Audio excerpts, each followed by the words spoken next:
Assalamu alaikum, good morning, students. As we have left yesterday, let us start from there. We have covered the starting third paras of this page. Now we are on the next one. The man with the notebook was Mr. Singh.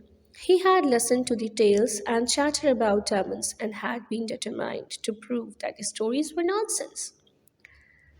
Even so, it had taken a good deal of persuasion to find man who would take him to the diamond's lair and wait with him while he observed them for himself.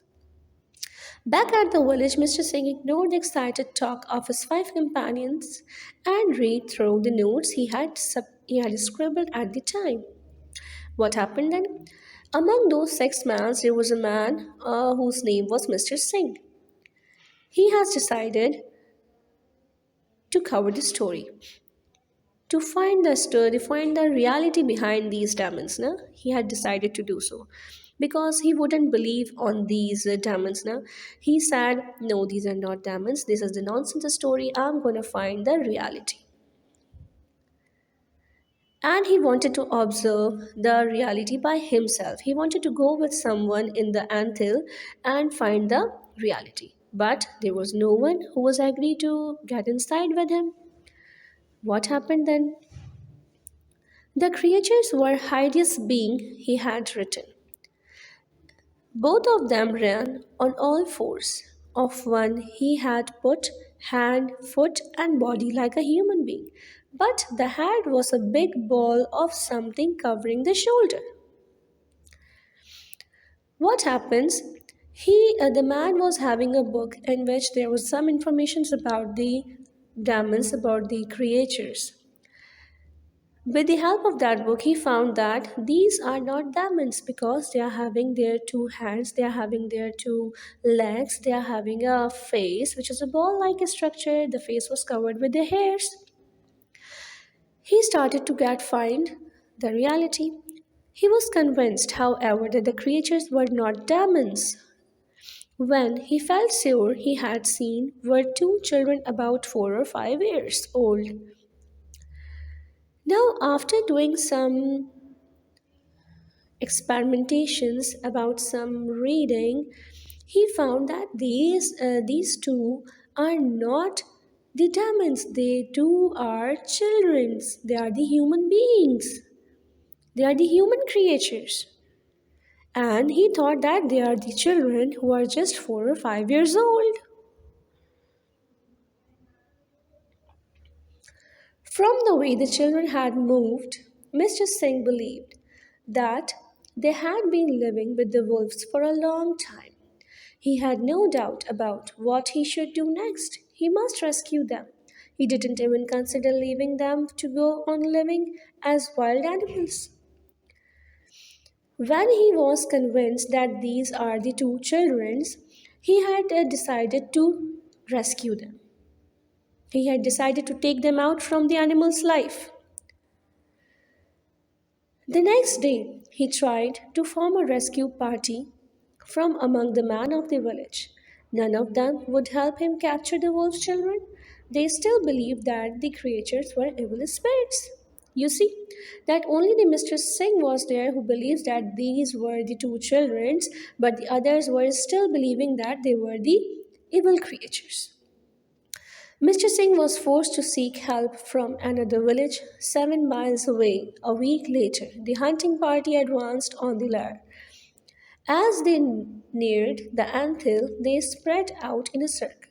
They moved cautiously, beating the ground in the front of them.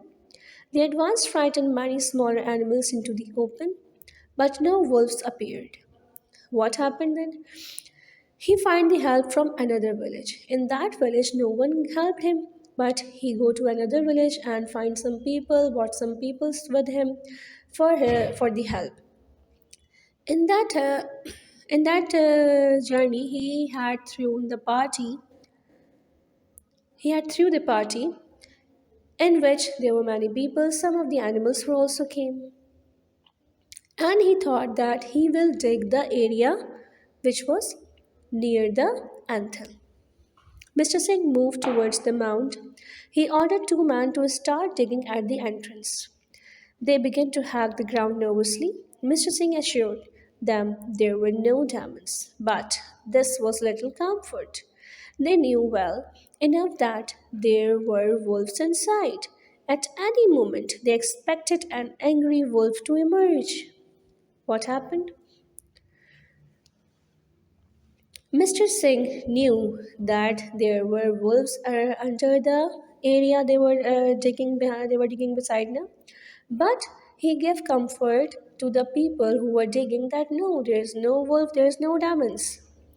But he knew by inside that by any time any wolf may come out. Then a wolf did spring out of the lair. The digger jumped back as it ran off into the thick undergrowth. Nobody tried to stop its escape. In fact, some of the men, frightened at the sudden appearance of the animal, began to run away. Mr. Singh began to shout at the fleeing man but stopped as another wolf emerged. What happened? You see, suddenly the wolf emerged out. The man who was digging escaped from there. And beside it, just after that, another wolf also came out. Who was the another wolf? This was the she wolf, courageously trying to defend her young.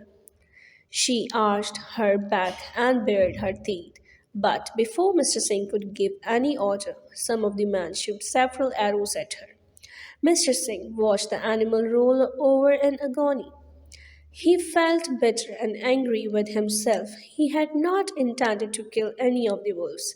Now he snatched up a spade and dug furiously into the anthill.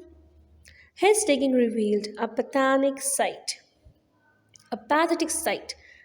Four trembling creatures lay in the ball of fur and hair. What happened then? Some people who were standing there when saw the wolf, they threw the arrow on the wolf, on the she wolf. She got killed. Mr. Singh felt so bad for her because he didn't want any wolf to be killed.